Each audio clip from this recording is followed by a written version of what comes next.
গতকাল রাতে যখন উজবেকিস্তান পর্তুগালের মুখোমুখি হয়েছিল, তখন আমাদের দেশের অনেক ফুটবল ফ্যানই হয়তো জানেন না যে এই উজবেকদের আমরাই একদিন কাঁপিয়ে দিয়েছিলাম। 2018 সালের এশিয়ান গেমসে এই উজবেকিস্তানের সোনালী প্রজন্মের মুখোমুখি হয়েছিল জেমি ডে এবং জামাল ভুঁইয়ার বাংলাদেশ।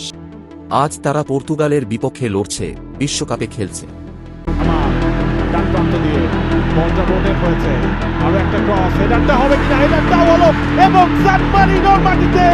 বাংলাদেশের প্রথম গোল।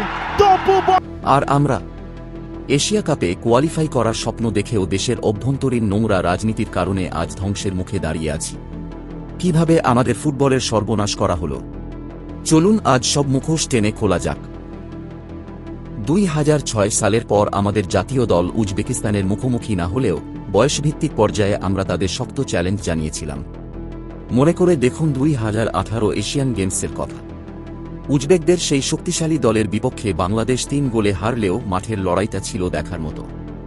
আজ যে রুস্তম আশুরমাতোভ কিংবা অদিলজন হামরোবেকো ভরা পর্তুগালের বিপক্ষে উজবেকিস্তানের একাদশে খেলছে, সেদিন তারাই খেলেছিল আমাদের জামাল ফাহাদদের বিপক্ষে।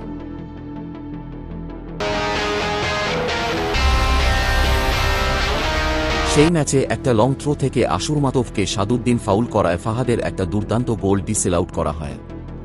শুধু তাই নয়, ইনজুরি টাইমে প্রায় 50 গজ দুর্দান্ত 16 রান নিয়ে বক্সে ঢুকতে যাওয়া আমাদের আবদুল্লাহকে বডি টাসেল দিয়ে আটকে দিয়েছিল এই হামরোবেকো। উজবেকিস্তানের সাথে সেই হারের পর বাংলাদেশ কিন্তু দমে যায়নি।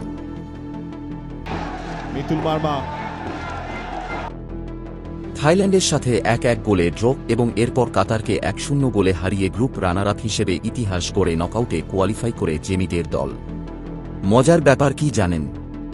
বাংলাদেশের কাছে হারা কাতারের সেই দল থেকেই তারেক সালমান এবং খালিদ মুনিররা 2022 সালের কাতার বিশ্বকাপ খেলেছিল। অর্থাৎ যাদের সাথে লড়াই করে আমরা নকআউটে গিয়েছিলাম, তারা আজ বিশ্বমঞ্চে বুক ফুলিয়ে খেলছে। আর আমাদের সেই প্রতিভাবান সোনালী প্রজন্মটা কোথায় হারিয়ে গেল?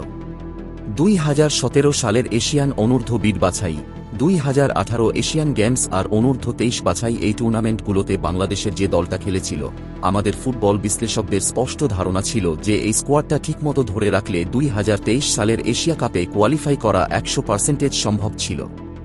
বিশেষ করে মতিন সুফিলের মতো দুর্দান্ত ফরওয়ার্ড জুটির যদি সঠিক যত্ন নেওয়া হতো, তাহলে আজ আমাদের স্ট্রাইকার সংকট থাকত না। কিন্তু দেশের ফুটবলকে ভালোবেসে এগিয়ে নেওয়ার বদলে প্রথমে আবাহনীর রূপু এবং পরবর্তীতে বসুন্ধরার সিন্ডিকেট মিলে আমাদের ফুটবলারদের ক্যারিয়ার নিয়ে এমন নোংরা রাজনীতি আর সর্বনাশ করল যে 2023 তো দূরের কথা, 2027 সালের এশিয়া কাপেও কোয়ালিফাই করতে পারলাম না আমরা। ক্লাবের স্বার্থ আর সিন্ডিকেটের চক্করে পড়ে শেষ হয়ে গেল আমাদের একটা সোনালী প্রজন্ম।